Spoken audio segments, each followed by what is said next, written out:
A mais conhecida delas é a S&P, mas, felizmente, a S&P resolveu apostar que essa mudança de rumo vai funcionar e que o Brasil não vai, portanto, perder o grau de investimento e, portanto, vai ter condições de continuar recebendo normalmente financiamento externo. A inflação ficou elevada, né? Nós vemos aqui como está indo a inflação, que é essa é a inflação total, né? Como é que ela está andando, subindo agora este ano. E agora é importante notar que os preços administrados pelo governo, isto é, os preços da gasolina, da eletricidade, e de ônibus e outras coisas, eles caíram muito por uma decisão de política econômica, aqui a partir de 2012, caiu, não é que caiu o preço, o aumento caiu, né? Em vez de subir, como estava subindo a inflação lá 5,5%, 6%, ele subiu só os preços administrados em geral.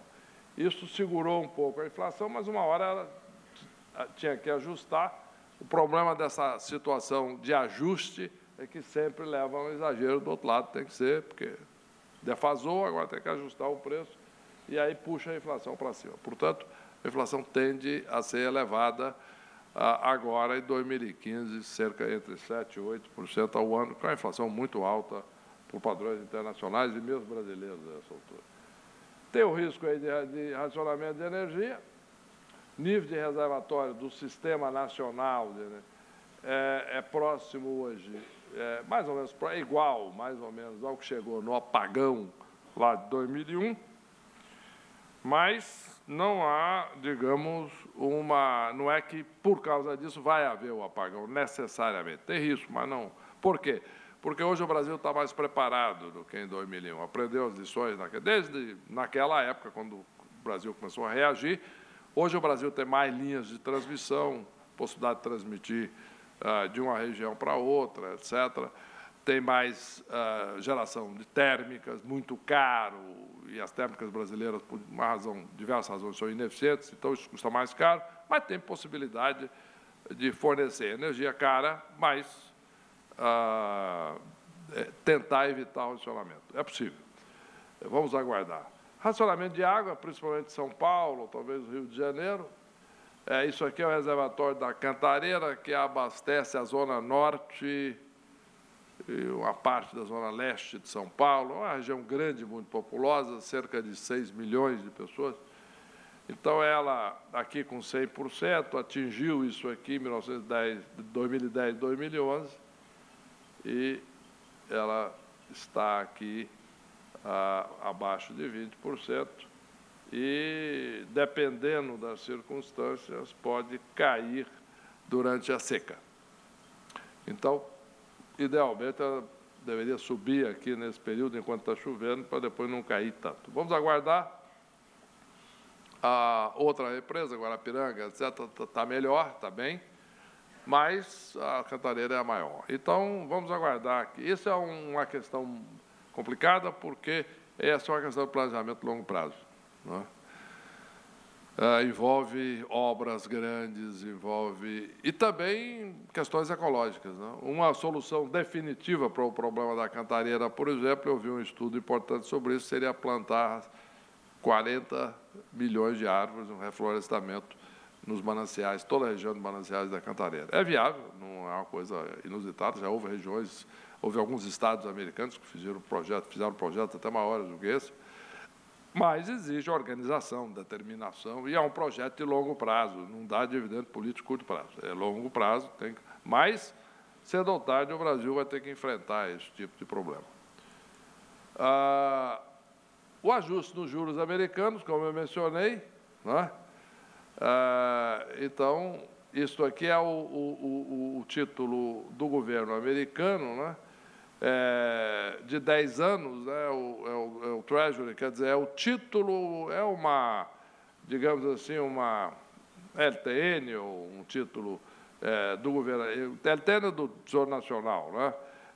Mas um título do Tesouro Americano de 10 anos. Nós vamos ver como eles subiram de preço, atingindo um número bastante elevado aqui, neste período, né, no final da década de 80, etc., mas hoje, de fato, está muito baixo, né? Hoje está aqui cerca de 2%. Por que isso? Eu tive ontem na celebração dos 50 anos do Banco Central em Brasília e teve uma reunião de todos os ex-presidentes do Banco Central com o atual presidente, e discutimos muito isso. Existia uma certa... No mundo inteiro, os economistas têm uma certa perplexidade, o porquê que o juro de 10 anos dos Estados Unidos está tão baixo, apesar que a economia americana está crescendo. Está bem, está crescendo, saiu da crise, está crescendo, está indo os Estados Unidos, mostra um dinamismo muito grande, uma capacidade de recuperação da companhia, da economia muito forte. Produto da produtividade, eu vou mostrar isso, produto da educação, produto da eficiência, flexibilidade do mercado de trabalho, etc., etc., uma série de coisas. Mas o fato concreto é que está baixo. A minha interpretação disso, eu disse ontem, é o seguinte: eu acho que não é assim um enigma isso, não. Existe uma explicação muito simples.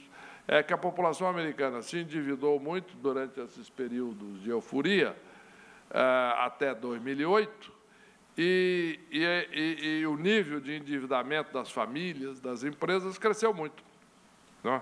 As pessoas se endividavam para comprar casa, comprar automóvel, cartão de crédito, uma euforia de consumo, etc. As empresas se endividando muito. E, apesar da economia estar caindo, o desemprego já está caindo muito, as pessoas e as empresas estão mais cuidadosas com esse negócio, e os bancos estão mais cuidadosos com a questão do endividamento. Então, as pessoas não estão se endividando, nem para investir, nem para consumir. Estão indo devagar. Então, apesar da economia estar crescendo, as pessoas não estão tomando muito dinheiro emprestado. E, em consequência, as taxas de juros ficam baixas. É um fenômeno novo nos Estados Unidos, mas eu acho que é esperável, é normal, e eu acho a longo prazo saudável. Vamos ver como é que isso evolui. Política monetária. No Brasil, após ela ficar em torno da meta aí, há alguns anos, nós vemos aqui como chegou aqui no início de 2003, ela chegou aqui em maio de 2003 a 17%, permaneceu, depois veio caindo fortemente, com o ajuste fiscal e monetário daquela época, chegou aqui a meta, chegou bem próximo da meta, subiu um pouco aqui em 2004, depois voltou a cair, e durante o período em que a meta foi de 4,5%, a partir do momento até 2010, interessantemente, a inflação ficou 3 anos abaixo da meta e 3 anos acima da meta, o que é o ideal. A inflação nunca é na meta cravada, porque é estatisticamente impossível. Mas aqui ela caiu bastante, aqui, né, chegando a quase romper o piso, né, que no Brasil seria uma situação inédita. Ainda bem que não ocorreu, porque ia gerar muita controvérsia.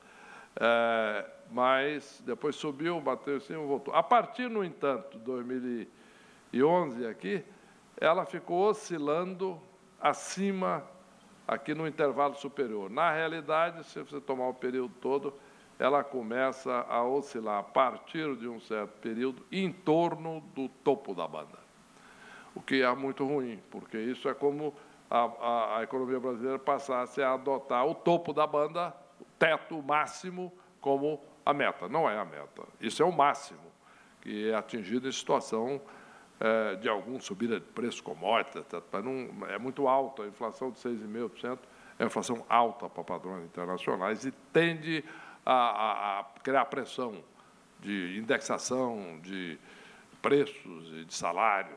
Então, isso é o esforço que justifica-se para que ela volte a cair para esse patamar. Resumo, existe aí um desafio. Essa é a razão porque, no momento em que a economia está com a perspectiva de um crescimento negativo, nós temos, ao mesmo tempo, um ajuste fiscal e, ao mesmo tempo, um ajuste monetário. Isto é, o Banco Central subindo os juros e o Tesouro cortando os débitos. Tem que fazer, por causa disso.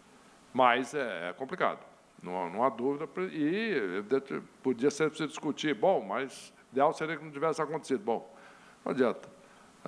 Águas passadas não resolve. Agora, a situação tem que ser resolvida e esse é o quadro. Aqui é uma questão da taxa de juros brasileira, eu não vou me alongar muito aqui, porque é uma questão muito técnica, mas basicamente é o seguinte, a taxa de juros, ela varia muito, não só em relação à taxa de juros internacional, mas a questão de risco Brasil. O risco Brasil é um fator muito importante. Quer dizer, quando o Brasil tem dúvidas sobre a questão fiscal, dúvidas muito importantes sobre a inflação futura, e dúvidas sobre a questão externa, do déficit, e o Brasil está exportando pouco, etc., essas coisas, aí a taxa de juros passa a ficar estruturalmente mais elevada e aí o Banco Central tem que reagir. Houve uma publicação do ex-presidente do Banco Central americano, Ben Bernanke, recente, que eu estava lendo hoje, viajando para cá, e é interessante porque ele fala exatamente isso. Parece que o Banco Central determina a taxa de juros, mas, na realidade, não. O Banco Central tem que determinar uma taxa que controle a inflação. Agora, a taxa de juros é determinada principalmente por esses fatores. Só para dar um exemplo mais interessante, assim, para vocês, eu, na época, quando estava lá no Banco Central, aí 2004, por aí, a taxa de juros brasileira ainda estava muito alta, era aqui, assim, ó, por aqui, tá? Taxa alta ainda, e chegou uma jornalista muito importante, muito competente, foi lá fazer uma visita, ela me virou e disse, presidente, por que aplicar em juros no Brasil é o melhor negócio do mundo? Falei, o melhor negócio do mundo? Falei, olha, então eu vou te explicar. Você está convencida que é o melhor negócio do mundo? Estou. Falei, então eu vou te explicar. Vou explicar. Vamos equacionar essa situação. Você tem poupança, não tem? Tem. Economias e tal, guardado.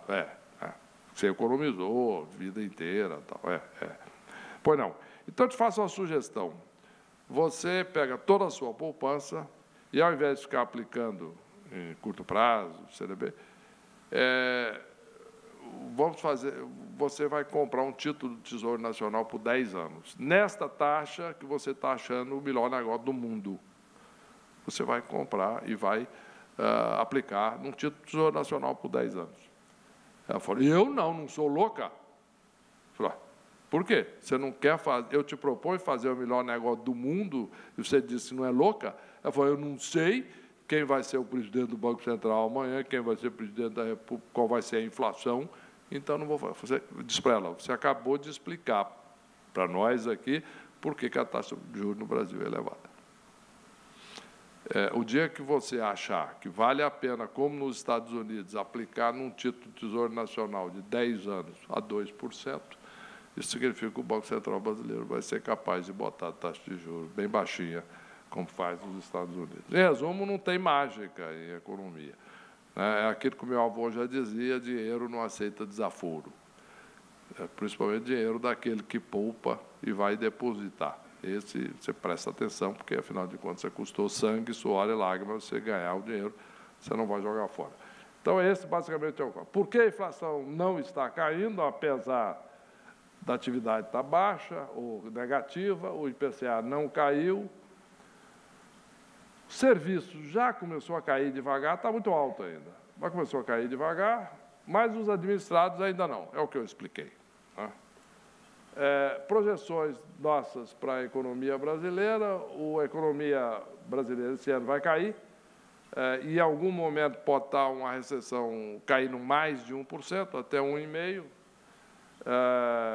mas durante um certo período, a previsão para o ano é cerca de -1%, né?